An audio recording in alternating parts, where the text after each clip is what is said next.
Welcome everyone. आज की video में हम लोग बात करेंगे कि स्किल एजुकेशन की तरफ हम लोग जाना चाहिए या इंडियन एजुकेशन की तरफ जाना चाहिए। हम लोग स्किल एजुकेशन और इंडियन एजुकेशन के ऊपर डिफरेंशिएट करेंगे और किसके ऊपर क्या सूट करता है इसके ऊपर भी हम लोग बात करेंगे, और मैं क्या प्रीफर करता हूँ और मैं किस साइड जा रहा हूँ और मैं किसको अभी परस्यू कर रहा हूँ, किसको मैं अभी जिस चीज़ पे लगा हूँ, ये सब के बारे में आज बात करेंगे। ये बहुत इंपॉर्टेंट टॉपिक है जो हमें किसी भी जगह समझाया पढ़ाया नहीं जाता है, और ये बहुत ज़रूरी है जानने के लिए कि स्किल एजुकेशन बहुत इंपॉर्टेंट है या इंडियन एजुकेशन सिस्टम बहुत इंपॉर्टेंट है। और जैसे कि बहुत लोगों का आंसर होगा कि स्किल एजुकेशन बहुत इंपॉर्टेंट है, तो लोग इंडियन एजुकेशन क्यों कर रहे हैं, लोग डिग्री क्यों ले रहे हैं, ये सभी के टॉपिक के ऊपर आज हम लोग अच्छी तरह से बात करेंगे। इससे पहले मैं थोड़ा आपको डिटेल में ले जाना चाहता हूँ। आप पहले ये समझो कि इंडियन एजुकेशन और स्किल एजुकेशन क्या है। पहले इंडियन एजुकेशन सिस्टम है क्या। बहुत लोगों के वीडियो में देखे होंगे the education trap, the education system scam, Indian education the trap, ये सब टॉपिक आप देखे होंगे और उसके ऊपर बहुत सारा डॉक्यूमेंट्री बना होगा। आज की वीडियो में मैं आपको यह नहीं बताऊंगा कि इंडियन एजुकेशन द ट्रैप, क्योंकि ये बहुत सारा कंटेंट पड़ा हुआ है जहाँ पर आप देख सकते हो। इस वीडियो में आप आए हो तो आपको मैं कुछ यूनिक दूंगा जो अभी तक के पूरे यूट्यूब वीडियो में नहीं दिया गया है, जितना मैं रिसर्च किया हूँ। जरा चलते थोड़ा पास्ट में कि इंडियन एजुकेशन सिस्टम का रूट क्या है और क्यों जो भी रूलर्स होते हैं वो एजुकेशन सिस्टम को क्यों देखते हैं, इसके बारे में हम लोग बात करते हैं। पहले आप देखिए कि जब हमारा इंडिया स्लेवरी था, स्लेवरी से पहले आप जब ब्रिटिशर इंडिया में आने से पहले हम लोग के यहाँ गुरुकुल एजुकेशन सिस्टम चला करता था। गुरुकुल सिस्टम में हम लोग को स्किल सिखाया जाता था, जैसे कि डांस हो गया, म्यूजिक हो गया, ये सब सिखाया जाता था। मेडिटेशन समझाया जाता था, मेडिटेशन किया जाता था। आत्मशक्ति बहुत कुछ है ऐसा कि हम लोग को बताया जाता था। मेंटल फिजिकल मजबूत किया जाता था हम लोग को, और डिसिप्लिन सिखाया जाता था हम लोग को। करियर मतलब गुरुकुल एजुकेशन सिस्टम में एक रियल लाइफ एजुकेशन मिलता था। लेकिन जब ब्रिटिशर आए तो ब्रिटिशर धीरे धीरे जब रूलिंग करने लगे, रूलिंग जब रूलर पूरा बन चुका था ब्रिटिशर, तब ब्रिटिशर क्या किया, हमारे इंडियन एजुकेशन सिस्टम को ही चेंज कर दिया। क्योंकि ब्रिटिश को पता था अगर इंडियंस को हम अपने अंदर नहीं रखेंगे, अगर इंडियंस के माइंड में हम अपना आइडियोलॉजी नहीं बैठाएंगे, तो ये इंडियंस आने वाले समय में एक बहुत बड़ा रिवोल्यूशन करेगा, जिसके कारण हमारा जो रूलिंग एक्सपैंड है वो बहुत कम हो जाएगा, ना के बराबर हो जाएगा। ये तो इंडिया से हमें भागना पड़ेगा। ये था किसका सोच, ब्रिटिशर का सोच। इससे ब्रिटिशर का नहीं सोच था। अभी मैं आपको और रिलेटेड बताऊंगा। आप जेम्स मिल और थॉमस मैकॉले वेलिंगटन को जाने होंगे। मैं आपको ये रिसर्च करके नहीं बता रहा हूँ, मैं 8th क्लास में पढ़ा हूँ वो चीज़ आपको बता रहा हूँ जो अभी तक मुझे याद है। रट्टाफिकेशन आप समझे होंगे, ये आगे बात करेंगे। हाँ, अब बात करते हैं जिस पे टॉपिक पे हम लोग थे।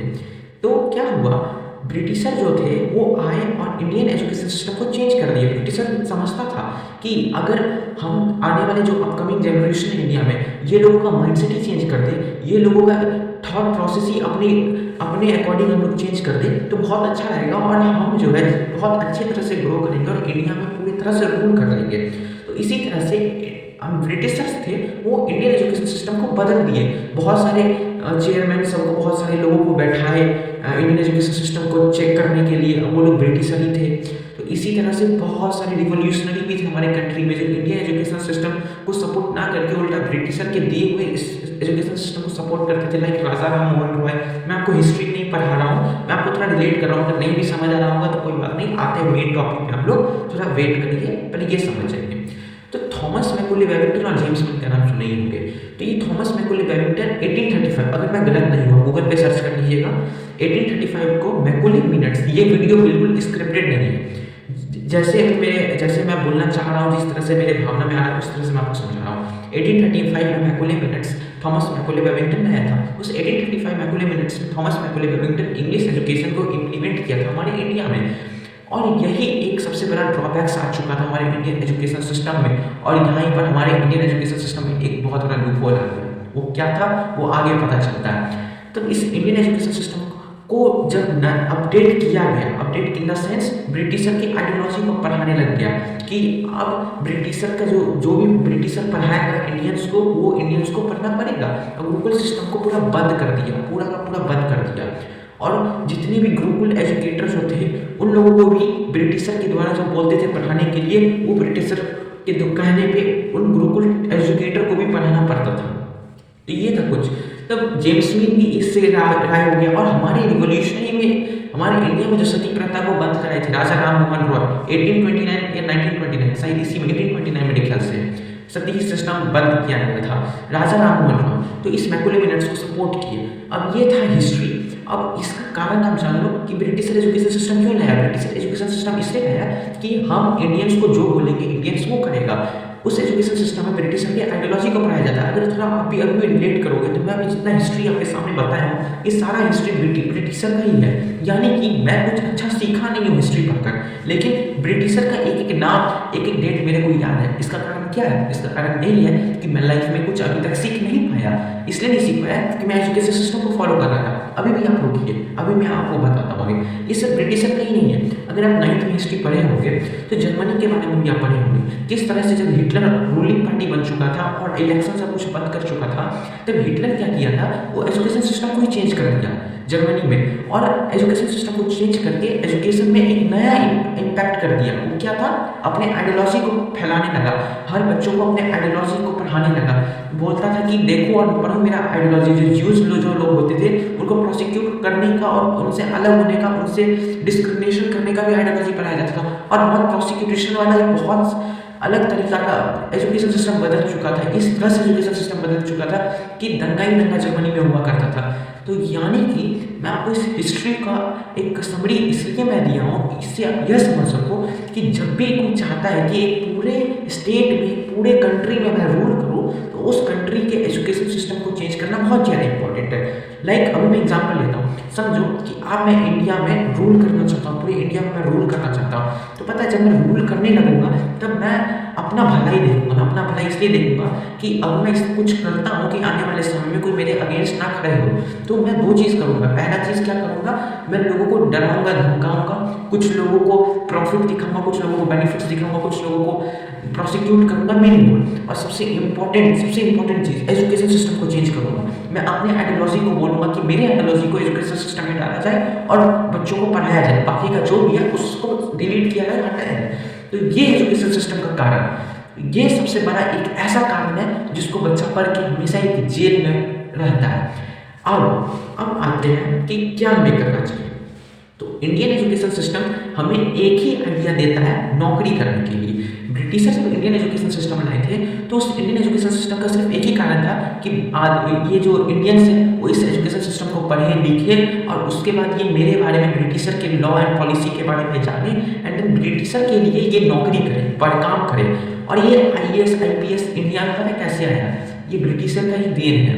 और ये IAS IPS से बड़े बड़े सरकारी नौकरी ये ब्रिटिशर का ही दिन है, ये ब्रिटिशर की आइडियोलॉजी है। अभी भी जो भी एजुकेशन सिस्टम में जो भी बच्चे पढ़ रहे हैं, अगर 100 बच्चा पढ़ रहा है, 100 में से 99 बच्चा का जो मेंटल है, माइंडसेट है, वो कोई सा कोई नौकरी करने का इच्छा है, कोई बड़ा ही नौकरी क्यों ना हो, कोई छोटा ही नौकरी क्यों ना हो, लेकिन ज़्यादा चांस नौकरी का ही होता है। किसी भी कोई स्टार्टअप कुछ भी नहीं होता है। लेकिन वही इंडियन एजुकेशन सिस्टम के आने से पहले बहुत सारे स्किल्स सिखाया जाता था हमारी कंट्री में। अरे क्राफ्ट था हम लोग की कंट्री में, हम लोग की कंट्री में टेम्पल डिजाइनिंग का एक बहुत बड़ा स्किल्स था।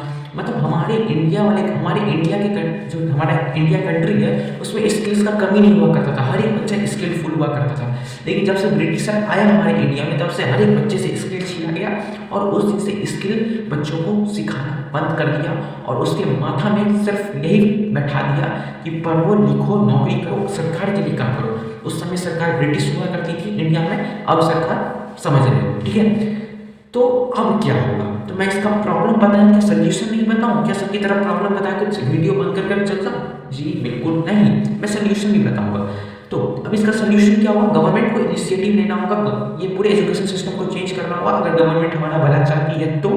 और स्किलफुल एजुकेशन सिस्टम लाया जाए। लाइक लाइफ में क्या क्या रिलेटेड लाइफ में हम प्रॉब्लम को सॉल्व कर सकते हैं, रियल लाइफ में हम सक्सेस हो सकते हैं। स्टार्टअप आइडिया, एंटरप्रेन्योरशिप आइडिया, हमें स्किल सिखाया जाए। आज के समय कितना सारा स्किल है, graphic designing, editing, trading, drop shipping, बहुत सारा स्किल है भाई, बहुत सारा स्किल है, वो सिखाया जाए। नए नए आइडिया को दिखाया जाए।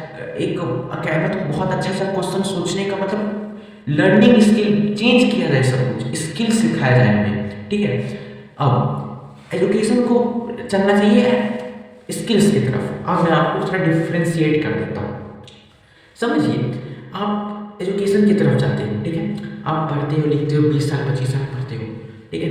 अब आप जितने भी बड़े बड़े कॉम्पिटिटिव एग्जाम्स देख लो, अगर आप जनरल हो तो भूल जाओ कि आपका सिलेक्शन होगा भी, और बाकी का 0.0 समथिंग सिलेक्शन रेट होता है हर एक कॉम्पिटिटिव एग्जाम अधिकतर, चाहे यूपीएससी ले लो, चाहे नीट ले लो, चाहे जेईई ले लो, सब में 0 पॉइंट समथिंग सक्सेस रेट होता है। और ये सक्सेस रेट वेरी करता है कि कौन से आप कास्ट से आते हो, अंडरस्टैंड। लेकिन आप स्किल्स में जाओगे तो मोर देन 1%, 2%, 3%, किसी किसी में तो 10 से 20% का सक्सेस रेट है स्किल्स में।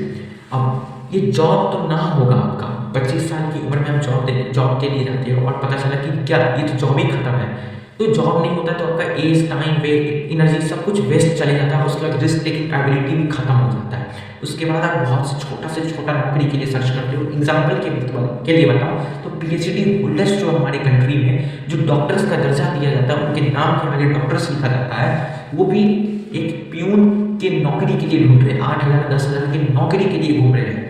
आप ही बता दो कि हमारे कंट्री का कैसा है। इसका सिर्फ 2 कारण है, हमारे कंट्री में इतना बेरोजगारी है, इसका सिर्फ 2 कारण है। एक पीपल माइंडसेट, लोग नौकरी के लिए पढ़ते हैं, इसलिए हमारे कंट्री में बहुत ज़्यादा पॉपुलेशन है। और अगर समझिए हमारे कंट्री में 100 पॉपुलेशन है तो 99 लोगों को सिर्फ नौकरी करना है।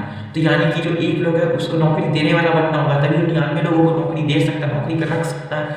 तो यानी कि हमारी कंट्री में नौकरी देने वाला कम, नौकरी देने वाला अधिकतर है। इसके कारण हमारा इंडिया बहुत पीछे है।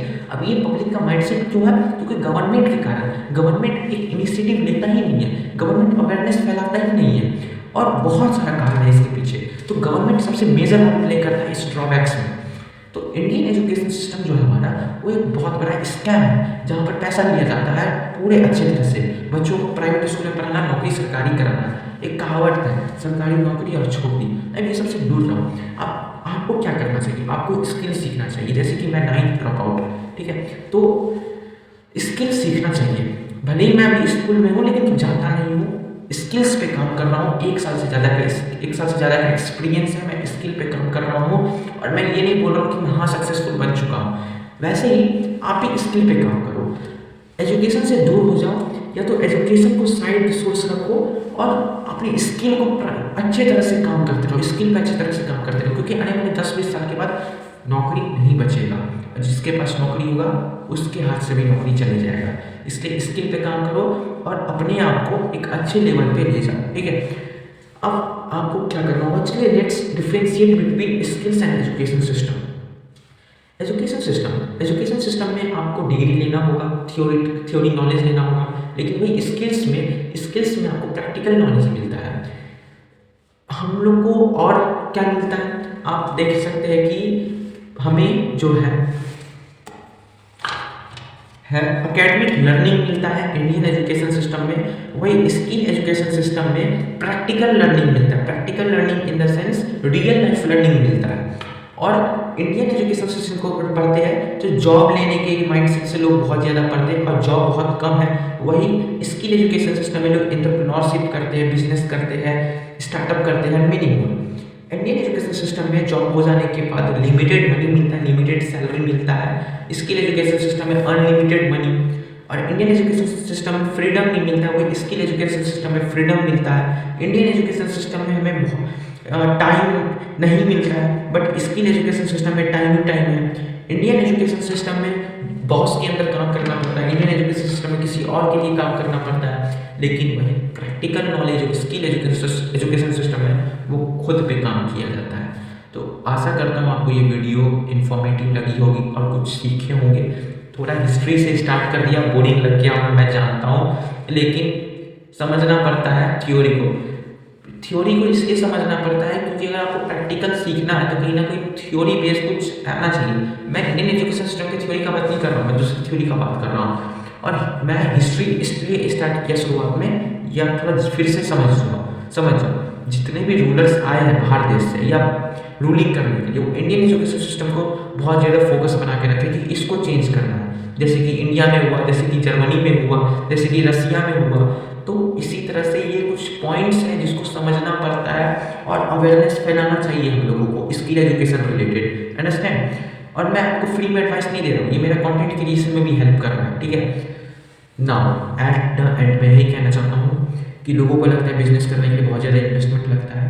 तो आप सुन लीजिए कुछ बातें मेरा, कि गरीब का जो बेटा होता है वही बिज़नेस करके अमीर बनता है और अमीर का बेटा बिज़नेस को एक्सपैंड करता है। तो आशा करता हूँ आपको अच्छी वीडियो लगी होगी। धन्यवाद।